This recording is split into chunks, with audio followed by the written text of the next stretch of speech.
Okay, today I have a little bit more advanced mobility circuit for you that can serve as either a pre-ride warm-up or this can accompany your movements in the gym. So you don't have to do this before you ride, although it's going to give you a really, really good warm-up. So the very first thing we're going to do is to stretch out the hamstrings, and you know that, that those can be really tight from sitting all day long, and that's a big problem. So what we're going to do is to do a squat to stand. So I'm going to grab my toes here and I'm going to stand up and even arch my back a little bit to get more of a stretch. So lock the knees out, and we'll do that 3 to 5 times. So we stand up.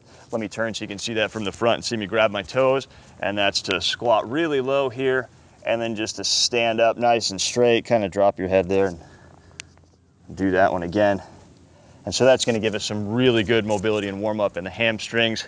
And now we're going to move for some core and hip mobility, which we talked about last time as being very important. And I'm going to get that through something I call a dead bug here, or we call a dead bug, and that's just like this. So we're going to be sort of alternating. You can see the resemblance maybe to a dead bug, and we're just going to touch the hands to the knees. So 3 to 5 times, maybe even 10 here again, warming up the abs.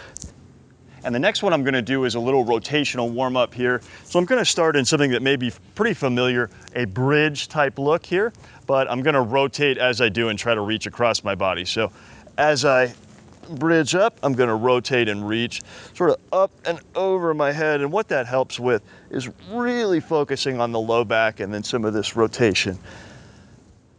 Okay. And now let's bring in a little different version of the Spiderman push-up we did last time, working on rotation again.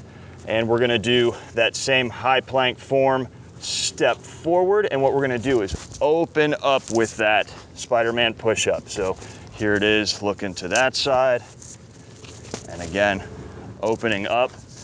And so not only do we get good hip mobility, but we get really good rotational opening as well, which is super important. So try that little more advanced circuit the next time before you head out to ride. It's guaranteed to maximize your mobility and your flexibility as well as your confidence in the saddle. Now, if you guys are looking for a program that specifically addresses flexibility and mobility for riders, then head over to sit2fit.net and check out some of the programs I have available there for the common riding imbalances, the anterior pelvic tilt, some of the shoulder fixes. You can also pick up some of these warm-ups over there. Look forward to seeing y'all out there. Live healthy.